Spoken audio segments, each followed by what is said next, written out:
Yeah, Barry's just another one in a long, long list of these end times people who continuously have to justify why they do what they do.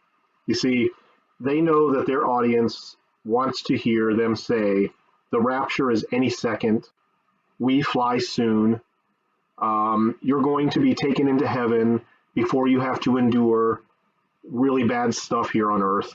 All the bad stuff around us, yes, it's horrible, it's awful. Oh, it's the worst it's ever been. But don't worry, it won't get any worse before you're gone. We're in heaven. That's what they want to be told.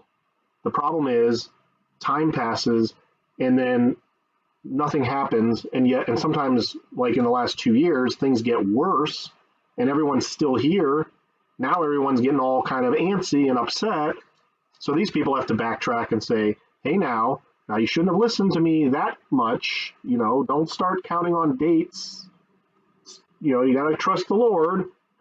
Meanwhile, they then go and produce more videos that talk about dates and time frames because that's what their channel is built on. They would have no watchers. They would have no followers, no subscribers if they didn't talk about the timing of the rapture and assure people time and again that it's soon. No one would watch a person who gets on there and says, hey guys, there is a rapture, it's pre-trib, but we have no idea when it's going to happen. It could be tomorrow or today, but it might be 10,000 years from now. We just don't know. Okay, have a nice day. No one would listen to that. In fact, when one of these guys even pretends that maybe, possibly, the rapture isn't going to happen until next spring, like Brother Chooch did recently, their audience gets mad. Have you noticed that? He even made a video or he posted something on his community where he said, yeah, I just got a bunch of people mad at me for suggesting the rapture might not be until May of 2022. And he's like, guys, you have to open your minds. We might be here till then. But a bunch of people got mad at him just for suggesting. So you see that you have this audience that has to be fed that fantasy time after time. They live for that fantasy. I guess their lives are really broken and hard, and I feel for people, but they're clinging to this rapture soon idol to help them. They need to cling to Jesus. They need to cling to his promises. They need to stop clinging to this idea to get through life. I mean, it's only going to make it worse and worse as time goes on. Because if God forbid, it really does get worse. It doesn't get better. We do have a civil war. We do have a splitting of our country. We have totalitarianism in our country, let's say. And we are all here to witness it. And we have to live through it. Or our children and grandchildren have to live through it. We need to be ready.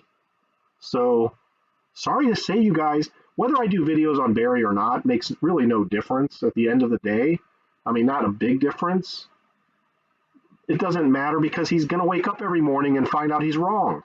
It doesn't matter how arrogantly he says he's right. So here we go with some really, really revealing nonsense. And it's the same story, guys. He's been talking like this for years.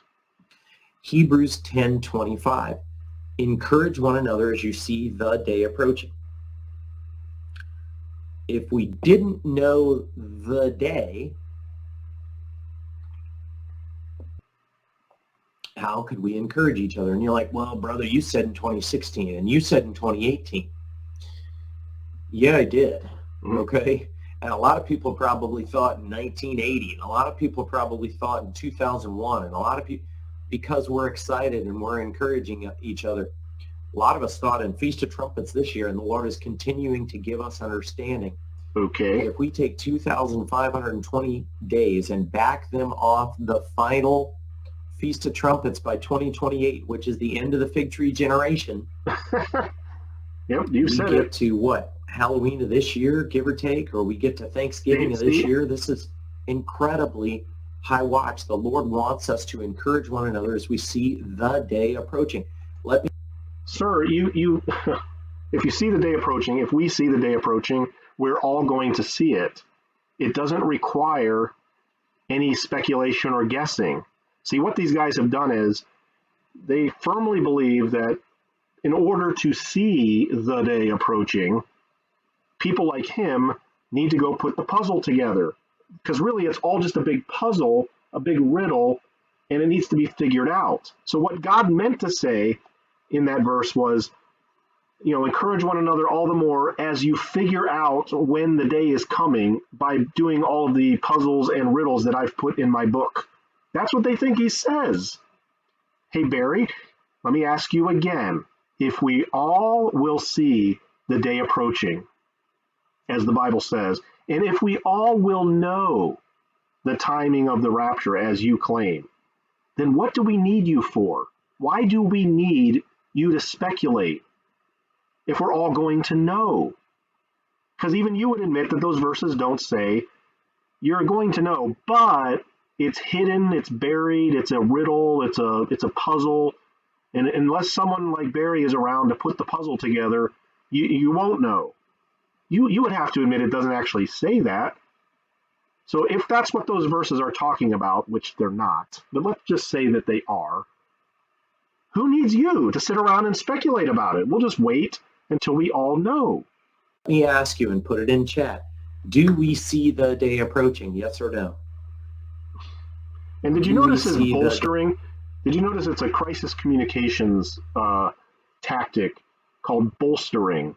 And he probably actually knows this because I think he's in communication and management and things. So you notice when he had to admit, because there's no way he can't, he had to admit he was wrong in his previous predictions. And he said, but we're just anxious and wanting and blah, blah, blah, blah. That's called bolstering. In other words, hey, I'm a good person otherwise. I've done all kinds of other good stuff. Let's ignore where I was wrong, really importantly wrong, and let's focus on the good parts of what I'm doing. Day approaching. Yes or no? Put it in chat. And this is amazing too, because wow, you mean to tell me your followers agree with you? Approaching? Hey, game over, guys. A bunch of people on Barry's channel agreed with him and said, yeah, the day's approaching. Yeah, and I watched October, Halloween and Thanksgiving. Look at this. Look at these brothers and sisters along this channel. Look at it. Just confirming with you that we see the day approaching. How could you disagree? That we see the day approaching. There's 1,300 people along with you that see the day approaching. Oh my gosh. That's game over. Encourage one another as you see the day approaching. If we didn't see the day approaching, what are we doing, right? Yep. We don't see it approaching 30 years from now. We don't see it approaching 100 years from now. You don't? We see the day approaching. Now, you know the verse I'm going to go to now. I'm going to go to 1 Thessalonians. Meaning he's now going to go butcher another verse. Right. So, Barry, if you saw the day approaching 4 years ago, how come you were wrong? How come you were wrong? I want an answer to that. You then would have to say, well, I didn't see the day approaching. Okay, then how do we know you see the day approaching this time? Why don't these people want to answer that? Well, I know why. They're addicted, their followers are addicted to the Rapture Soon idol, and these guys are addicted to serving that idol to them. I'm going to go to chapter 5, verse 2, for you yourselves know full well. Let's go to verse 3. While they're saying peace and safety, then sudden destruction comes upon them like labor pains upon a pregnant woman, and they will not escape. Well, everybody's saying peace and safety, but let's go to verse 4. But you, brothers and sisters, are not in darkness, so that the day would overtake you like a thief, for you are all sons of... So in other words, and he goes on to say, for we are not of night nor of darkness, so then let us not sleep as others do, but let us be alert and be sober. So in other words... And let us be alert and watchful and sober, not guessing, not predicting, not speculating, just being ready. It doesn't say to get on YouTube and share with the whole world all of your really cool ideas about how soon the rapture is. See, there is nothing Barry likes better, or Barry Awe, or J.D. Farag, or Jan Markell, or Chad, or all these guys, Tyler, all these Brother Chooch. Some of them really like it more than others because they have these really elaborate whiteboard things. But there's nothing these people like better than to come up with an idea about how soon their audience loves to hear them say it's soon, but it's even better when they can present this elaborate, thought out thing that shows how soon we are. And like everybody's like, oh my gosh, wow, that was so cool what you came up with, man. So they get the double whammy of a kicker, an endorphin kick that it's soon. Oh my goodness, I could be out of my misery soon. So they're clinging to that. And then the second endorphin of, wow, how cool is this? This is so cool. And the person serving up the idol, like Barry, gets the double whammy of all these people watching me and a bunch of them telling me how great I am for what I came up with. I mean, how could you not enjoy that? If this is your hobby and you spend all of your free time thinking about it and you come up with a great idea and you share it with tens of thousands of people and they reflect back to you how wonderful it was what you came up with in your hobby, I mean, that's really attractive and it's really addictive. They can't stop. That's why they have to ignore the inconvenient reality that they've been wrong. And no one cares anyway because they want to keep feeding their desires. So there was a show on TV for a while called American Greed. And American Greed was really interesting to me. The title of the show was interesting because when you watched the show, you learned all about how various scam artists and people would come and take advantage of other people and steal their money. You know, Barry Madoff or Bernie Madoff was one of the worst offenders, obviously. But the greed part was what's interesting here. They showed that the people in doing the investing, the people giving their money to these scam artists, they were just as greedy as the scam artists. That's how the scam artists took advantage of them. The greedy thieves knew the greed of their victims and used it to steal from them. That's the true definition of this American greed. And it will never stop because there's always going to be people who want a really big return for very little risk. And they want their money to do all the work and they don't do it. So that's what's going on here. You got a whole semi-large group of people, let's say in the couple of millions, who really enjoy being told the fantasy that they will soon be out of this planet and into paradise without having to go through anything hard anymore. No more tribulation. I'm out of here. So they go looking for people, keeping them up to themselves, who will tell them that, and it's best if they show them with some cool idea. And then you have the other side, which are the people who deliver that message, who want the attention and who want the accolades of their great, cool idea. And you put those two together, boom, it's magical. You've got a whole channel. Make no mistake, Barry Scarbrough would love to be known for something like, Scotty Clark, who either came up with or promoted the best the September 23rd, Revelation 12 sign. He got to be famous for that. These guys would absolutely die to have fame and fortune and be known for something they came up with.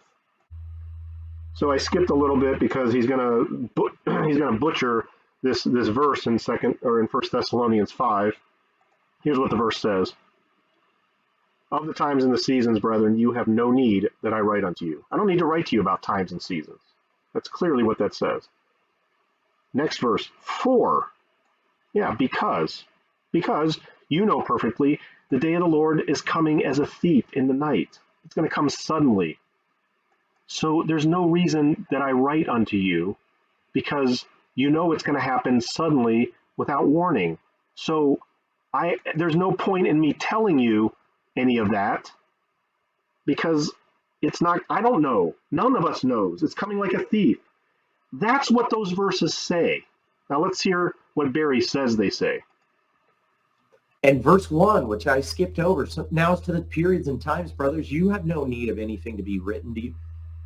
You don't need to, I don't need to tell you any more about what's coming. You're going to know when it's coming. What? That's not what it Yeah, says. Elon's robot's going to burn. Yeah, he's distracting now. Paul says in Thessalonians, the writer of Hebrews, which could be Paul, it could be Wait a minute, Luke, he just stopped. could be Peter. You see what they do? Chelsea Bedell lies like that too. She goes, Paul said, there's no need for me to write unto you about the day of the Lord because you know perfectly. And then she quits right there. She doesn't say, you know perfectly, that it's coming like a thief. It's like me saying, hey guys, the stock market is at a tipping point. It is going to crash. There is no doubt it's going to crash. And it's going to crash soon. I don't know when. And you know what? Nobody knows for sure when. Okay. So don't even bother asking me when, because it's going to happen suddenly without warning. That's what Paul said.